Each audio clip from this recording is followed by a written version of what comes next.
everybody. Today I'm going to talk to you all about Paul Klee. He was a prolific Swiss and German artist who was best known for his large body of works influenced by Cubism, Expressionism, and Surrealism. So, who was Paul Klee? He participated in and was influenced by a range of artistic movements, including Surrealism, Cubism, and Expressionism, as stated earlier.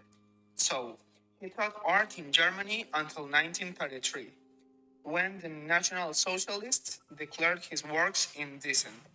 Then, the Klee family had to flee to Switzerland, where he then died on June 29, 1940. Next is his early life. Klee was born in Machenboschi, Switzerland, on December 18, 1879. He was the son of a music teacher.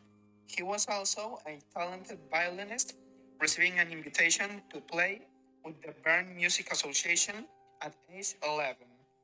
Then, as a teenager, Klee's attention turned from music to the visual arts, and in 1898, he began studying at the Academy of Fine Arts in Munich, and by 1905, he had developed signature techniques, including drawing with a needle on a blackened pane of glass, and between 1903 and 1905, he completed a set of etchings called inventions that would be his first exhibited works.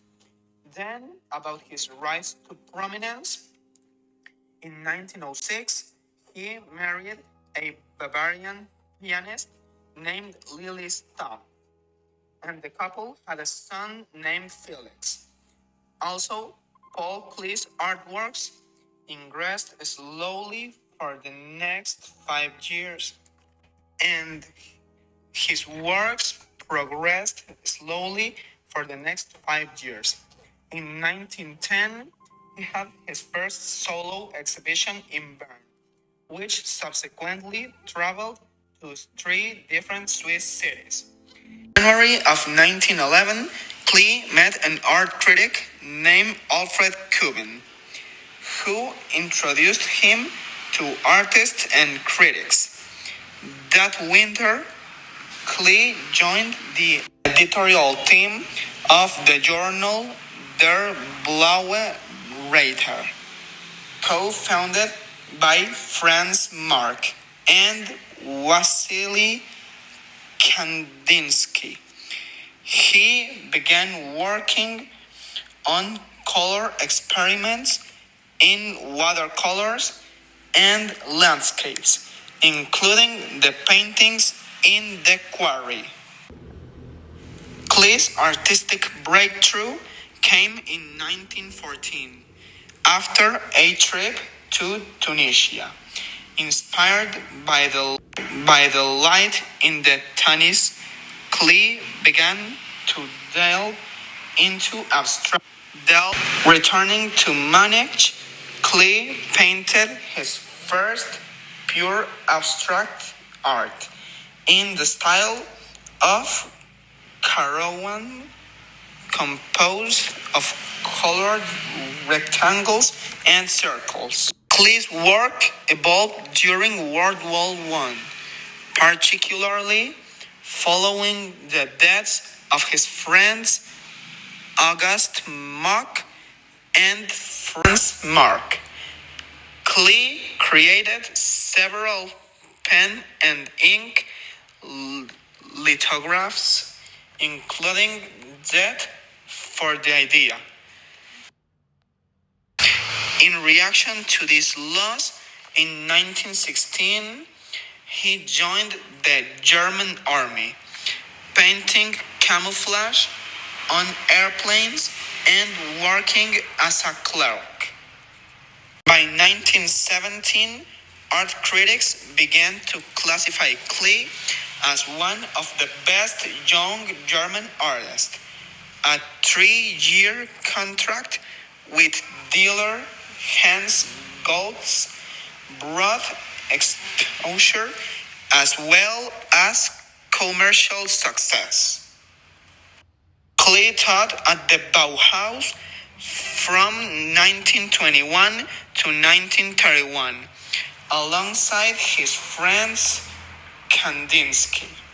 And in 1923, Kandinsky and Klee formed the Blue Four with two other artists, Alex von Jawensky and Lionel Feininger, and toured the United States to lecture and exhibit works. Klee had his first exhibition in Paris around this time, finding favor with the French surrealists. Klee began teaching at Dusseldorf Academy in 1931. 2 years later, he was fired under Nazi rule. The Klee family moved to Switzerland in late 1933. Klee was at the peak of his creative output during this tumultuous period. He produced near 500 works in a single year and created Ad Parnassum, widely considered to be his masterpiece. Paul Klee understood the artist as a poet, nature lover, and philosopher.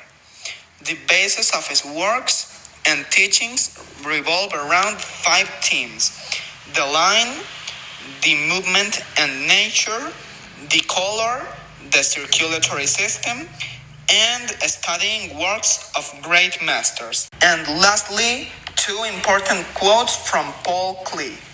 First off, color possesses me. I don't have to pursue it. It will always pursue me. I know it. And secondly, color and I are one. I am a painter. So this was it. I hoped everybody liked it, and that would be it. So yeah, bye.